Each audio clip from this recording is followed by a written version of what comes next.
L'Europe de la fin du XVIIIe siècle est en feu.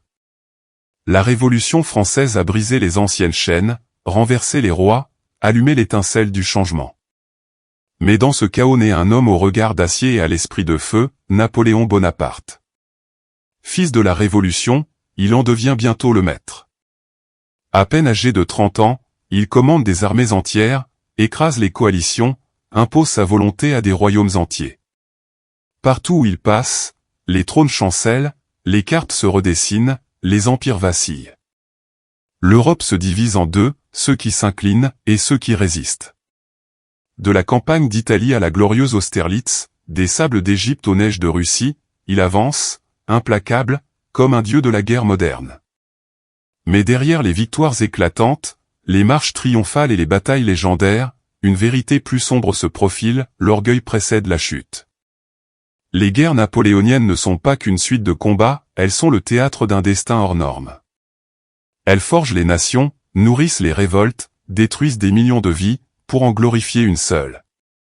Et cette gloire, justement, finira par consumer son porteur. Préparez-vous à revivre l'un des épisodes les plus fascinants et dévastateurs de l'histoire humaine, les guerres napoléoniennes, entre conquêtes éclatantes et chutes vertigineuses. Avant de devenir l'empereur que le monde redoutera, Napoléon Bonaparte est d'abord un homme de la Révolution. Né en Corse en 1769, il rejoint très jeune l'armée française. Silencieux, studieux, souvent moqué pour son accent, il cultive pourtant une ambition sans limite et une intelligence militaire hors norme. Ce n'est pas dans les salons qu'il se révèle, mais sur les champs de bataille, là où le feu parle et où l'honneur se gagne. En 1793, au siège de Toulon, il prend la relève d'un officier blessé et conçoit un plan audacieux pour reprendre la ville occupée par les royalistes et les Anglais. Grâce à son génie de l'artillerie, la ville tombe. Bonaparte a frappé un grand coup.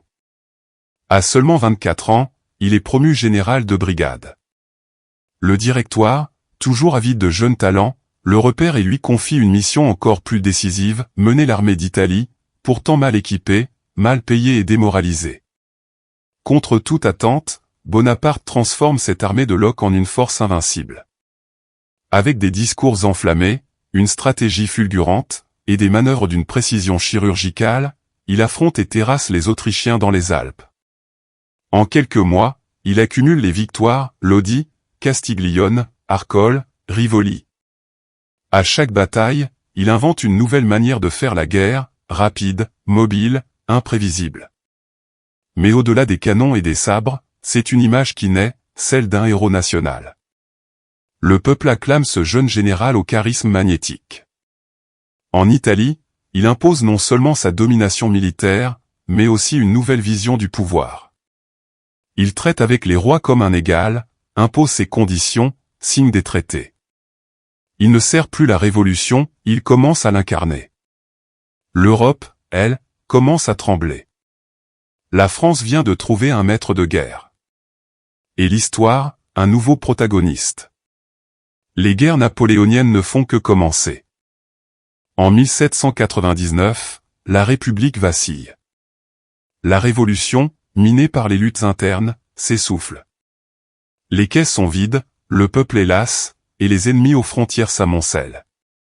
C'est dans cette France fragile que Bonaparte rentre d'Égypte, auréolé de gloire malgré une campagne mitigée. Il n'a pas besoin de tirer un seul coup de feu, il prend le pouvoir par un coup d'état froid et stratégique. Le 18 Brumaire, la Révolution change de main. Bonaparte devient premier consul. Mais derrière les mots, il est déjà maître absolu. Il réforme l'administration, réorganise les finances, apaise l'Église avec le Concordat, crée la Banque de France, codifie le droit avec le Code civil. Il se présente comme un homme de paix et de stabilité, mais chaque action vise un but unique, concentrer les leviers de pouvoir. La France retrouve son souffle, mais c'est une respiration dirigée. En 1802, il se fait nommer consul à vie. 2 ans plus tard, le masque tombe, le 2 décembre 1804, dans la cathédrale Notre-Dame de Paris, Napoléon s'empare de la couronne des mains du pape Pie VII et se couronne lui-même empereur. Le geste est fort, il ne tient sa légitimité que de lui-même. Une nouvelle monarchie est née, mais sans droit divin avec la gloire comme seul argument. L'Europe retient son souffle. L'Angleterre, inquiète, forme une nouvelle coalition. Mais Napoléon est prêt. Il réorganise l'armée en corps indépendants, capables d'agir seuls mais coordonnés. Il crée la grande armée, disciplinée, mobile, redoutable. C'est une machine de guerre moderne, nourrie d'idéal et d'ambition. Car l'empire napoléonien n'est pas seulement un pouvoir personnel, c'est un projet civilisationnel. Il veut exporter les valeurs de la Révolution à la fin des privilèges, le mérite, la loi civile à coups de sabre. Chaque royaume conquis est réformé, mais aussi contrôlé. La liberté promise se dilue dans l'autorité impériale. Napoléon ne veut pas simplement régner sur la France. Il veut soumettre le continent. Et pour cela, il va lancer l'Europe dans la plus vaste guerre qu'elle ait jamais connue. La guerre est inévitable. L'Angleterre ne tolère pas l'expansion impériale de Napoléon sur le continent. Elle réunit une nouvelle coalition avec l'Autriche, la Russie et la Suède. Mais cette fois, l'empereur est prêt. Sa grande armée, aguerrie et réorganisée, s'élance vers les comme un ouragan de sabres et de canons. Nous sommes en 1805. L'armée française, forte de près de 200 000 hommes, traverse le Rhin, contourne la forêt noire et encercle l'armée autrichienne à Ulm. En quelques jours, 30 000 soldats ennemis se rendent sans livrer bataille. Napoléon impose sa méthode, vitesse, surprise, coordination parfaite. Il ne donne pas le temps à l'adversaire de comprendre ce qui lui arrive. Mais c'est à Austerlitz, le 2 décembre 1805, que le génie de Napoléon atteint son sommet. Face à lui, les troupes austro-russes sont en supériorité numérique.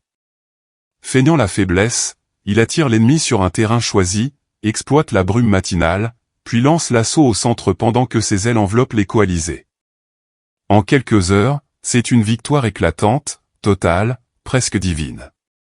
L'Empire d'Autriche est humilié, la Russie contrainte à battre en retraite.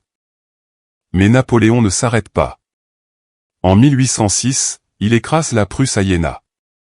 En 1807, il affronte les Russes à Eylau, dans une bataille meurtrière sous la neige, puis les bête à nouveau à Friedland. Les puissances européennes, l'une après l'autre, tombent à genoux. Le traité de Tilsit, signé avec le tsar Alexandre Ier sur un radeau au milieu du Niémen, scelle une paix éphémère. L'Europe, du Portugal à la Pologne, est désormais sous influence française. Ces années sont celles de la gloire absolue. Napoléon est adulé par son peuple, craint par ses ennemis, respecté par ses pairs. Les souverains étrangers l'appellent le maître de l'Europe. Il crée des royaumes pour ses frères, place des rois à sa solde, impose le code civil au-delà des frontières, et dicte les règles du jeu continental. Mais derrière ce faste, un parfum d'ivresse s'installe. Car plus la lumière est vive, plus l'ombre approche. Napoléon ne le sait pas encore, mais il vient de poser les bases de sa propre chute. L'Empire est au zénith, mais l'Europe n'a pas dit son dernier mot. Au lendemain de ces victoires éclatantes, Napoléon domine l'Europe comme un titan. Mais tout empire, aussi brillant soit-il, finit par heurter les murs de sa propre grandeur. Derrière les défilés triomphaux et les cartes redessinées, une nouvelle réalité s'impose, l'Europe ne se laisse pas soumettre sans conséquence. Napoléon, obsédé par la volonté d'étouffer l'Angleterre, lance le blocus continental en 1806. Objectif, interdire à toute l'Europe de commercer avec les Britanniques pour les étouffer économiquement. Mais ce blocus, imposé par la force, crée plus de problèmes qu'il n'en résout. L'économie française souffre, les ports du continent s'asphyxient, les populations grognent. Le commerce clandestin fleurit, et les élites locales s'indignent de cette dictature impériale. L'Empire, conçu comme libérateur, devient oppresseur. Mais c'est en Espagne que l'illusion s'effondre brutalement. En 1808, Napoléon tente d'imposer son frère Joseph sur le trône espagnol. Il ne s'attend pas à la fureur du peuple ibérique. Ce ne sera pas une guerre noble, rangée, entre armées en uniforme. C'est une guerre de guérilla, sauvage, imprévisible, épuisante. Paysans, femmes, prêtres, enfants, tous prennent les armes contre l'occupant. Chaque route devient un piège. Chaque village, un champ de bataille. C'est la première guerre populaire de l'époque moderne, et elle va hanter l'Empire. L'Angleterre, elle, en profite. Le général Wellington débarque au Portugal et entame une longue campagne pour repousser les Français. Pendant ce temps, en Autriche, en Prusse et en Russie, les peuples commencent à murmurer. L'idée d'un empire libérateur s'efface devant la réalité d'un empire autoritaire. La révolte gronde. Napoléon, lui, reste fidèle à sa logique de domination. Il multiplie les campagnes, les annexions, les mariages politiques. Il épouse Marie-Louise d'Autriche pour sceller son alliance avec les Habsbourg et donner un héritier à sa dynastie. Mais ce faisant, il s'éloigne de ses racines révolutionnaires et s'identifie de plus en plus au monarque qu'il prétendait renverser. L'empire est immense, mais instable. La carte de l'Europe est truffée d'États clients, de rois fantoches, de peuples frustrés. Chaque victoire alimente une colère sourde. L'armée est fatiguée, les ressources s'épuisent, les oppositions se cristallisent.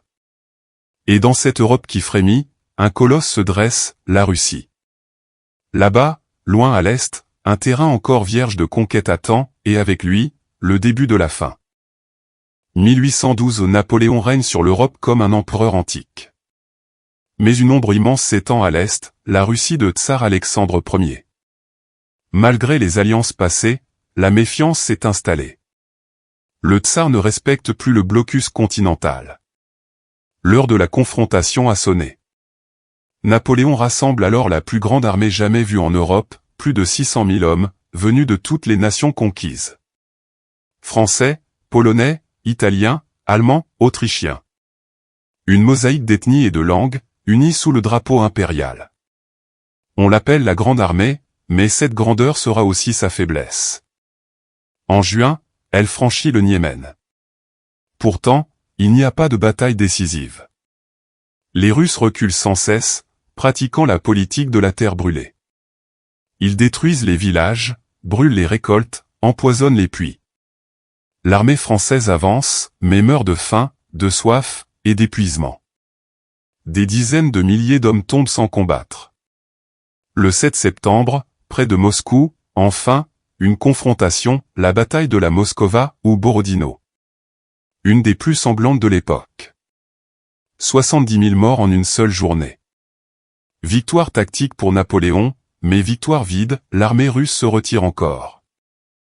Quand il entre dans Moscou, la ville est déserte et en flammes. Les Russes l'ont incendiée avant de fuir. Il n'y a ni reddition, ni paix. Napoléon attend une capitulation, elle ne viendra jamais. L'hiver approche. Les vivres manquent. Il faut se replier. Commence alors la retraite de Russie, l'un des pires calvaires de l'histoire militaire. Froid glacial, jusqu'à -30 degrés Celsius, routes gelées, attaques incessantes des Cosaques, famine, dysenterie. Des soldats marchent pieds nus sur la neige. Les chevaux s'effondrent. Les officiers jettent leurs sabres. L'armée se désagrège. Sur plus d'un demi-million de soldats, moins de 100 000 reviendront vivants. La grande armée n'est plus. Elle a été brisée par la nature, l'entêtement, et le mépris des réalités logistiques. Ce désastre marque le début de la fin. Les peuples opprimés sentent que l'empereur saigne. Les coalitions se reforment. Napoléon, jadis invincible, doit désormais affronter une Europe entière, affaiblie, isolée, mais pas encore vaincue. Le mirage impérial s'est brisé dans les neiges de Russie. À peine revenu à Paris, Napoléon tente de reconstruire une armée. Mais les hommes manquent, la confiance s'érode, et les peuples conquis relèvent la tête. Pour la première fois depuis plus d'une décennie, Napoléon est vulnérable. L'Europe n'attend pas. Une nouvelle coalition se forme, plus large, plus déterminée que jamais, Royaume-Uni, Russie, Prusse, Autriche, Suède, et bientôt une multitude d'États allemands. Même les anciens alliés de l'empereur retournent leur veste. Le vent tourne. En 1813, Napoléon tente de redresser la situation. Il remporte quelques victoires à Lutzen et Bautzen. Mais ce ne sont que des sursauts. À Leipzig, en octobre, l'histoire bascule. C'est la bataille des nations, la plus vaste confrontation militaire d'Europe avant la Première Guerre mondiale, près de 500 000 soldats s'affrontent. Napoléon est encerclé. Il se bat avec un génie intact, mais la force des nombres, l'usure, la trahison l'écrase. Il est contraint de battre en retraite à travers l'Allemagne. Dès lors, c'est la chute en cascade. Les Alliés franchissent le Rhin. La France est envahie. Les batailles deviennent des combats de désespoir. À Laon, à Craonne, à Montmirail, Napoléon multiplie les manœuvres brillantes avec des troupes épuisées. Il gagne encore, mais ce sont des victoires inutiles. L'ennemi est partout, et Paris est menacé. Le 31 mars 1814, les troupes coalisées entrent dans la capitale. L'Empire s'effondre. Le Sénat, qui hier encore acclamait l'empereur, l'abandonne. Les maréchaux eux-mêmes l'exhortent à abdiquer. Isolé à Fontainebleau, Napoléon comprend que son règne touche à sa fin. Le 6 avril 1814, il abdique sans condition. Il est exilé sur l'île d'Elbe, petit territoire au large de l'Italie. Ironie cruelle, celui qui a régné sur un continent se retrouve souverain d'une île minuscule. Le rêve impérial semble terminé. Mais l'histoire n'a pas dit son dernier mot. Car l'homme du destin, même déchu, n'a pas renoncé à son étoile. L'exil sur l'île d'Elbe n'a duré que 10 mois. 10 mois de silence apparent, mais d'observation, de planification, et de rumeurs. Napoléon, isolé, suit chaque mouvement en Europe. Il sait que le peuple de France est mécontent, que Louis XVIII n'inspire ni respect ni enthousiasme, que les anciens soldats rêvent encore de l'aigle. Le moment est venu. Le 1er mars 1815, il débarque à Golfe-Juan avec 1 millier d'hommes. En quelques jours, c'est l'incroyable, la France entière se rallie à lui. Les troupes envoyées pour l'arrêter rejoignent sa marche. À chaque étape, l'armée impériale renaît. C'est l'épopée des 100 jours. Louis XVIII fuit. Napoléon entre à Paris le 20 mars, sans tirer un seul coup de feu. Mais l'Europe n'a pas oublié. Les rois sont terrifiés. Une 7e coalition se forme aussitôt.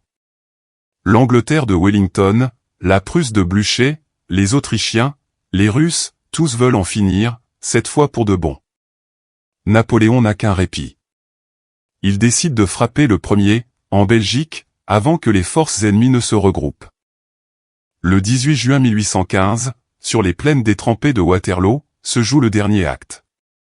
Napoléon, malade, fatigué, dirige ses troupes dans une boue profonde. Le plan est audacieux, séparer les Anglais et les Prussiens, battre les premiers, puis les seconds.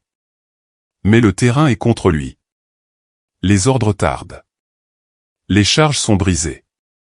Et surtout, les Prussiens arrivent à temps. La bataille tourne. La garde impériale, l'ultime espoir, est envoyée. Mais même elle cède. La garde recule, entend-on. L'invincible plie. Puis c'est la déroute. La panique. L'aigle est brisé, et cette fois, pour toujours. Napoléon rentre à Paris, mais il est fini. Abandonné par ses soutiens, il abdique une seconde fois le 22 juin 1815. Les Alliés ne lui laissent plus le choix. Il est fait prisonnier et envoyé dans une prison à ciel ouvert, l'île lointaine et inhospitalière de Sainte-Hélène, perdue dans l'Atlantique Sud. Là, loin de tout, il vivra ses dernières années en captivité, isolé, surveillé, mais toujours lucide. À Waterloo, ce n'est pas seulement un homme qui tombe. C'est une époque qui se clôt. Le monde entre dans une ère nouvelle, où les rêves de conquête impériale seront désormais surveillés, de très près. L'empereur déchu s'éteint le 5 mai 1821, à Sainte-Hélène, sous la surveillance de ses geôliers britanniques. Son corps, affaibli par la maladie, n'a pas résisté. Mais son esprit, lui, continue de hanter l'Europe. Sur cette île battue par les vents, il dicte ses mémoires, médite sur sa vie, et sculpte peu à peu sa légende. Car Napoléon, même défait, reste Napoléon. Il n'est plus un homme d'État, ni un général, mais un symbole. Symbole du génie, du destin, de l'ambition sans limite, de la chute tragique aussi. Il devient le miroir dans lequel chaque siècle cherchera une figure de grandeur, ou de 2 mesures. Ses ennemis l'ont abattu, mais aucun ne l'a remplacé. Il laisse une France transformée, unifiée, modernisée, administrativement structurée. Le code civil, les lycées, les préfets, les routes, les universités, l'empereur vit encore dans les institutions. Même ses détracteurs devront reconnaître que son règne a profondément marqué l'histoire, bien au-delà des batailles. Mais surtout, Napoléon devient un mythe. Les peintres, les écrivains, les poètes s'en emparent. Il est tour à tour Prométhée enchaîné, Alexandre moderne, Lucifer vaincu ou héros romantique. Ses cendres, rapatriées en 1840, reposent aux Invalides, au cœur de Paris. Un tombeau monumental pour un destin hors du commun.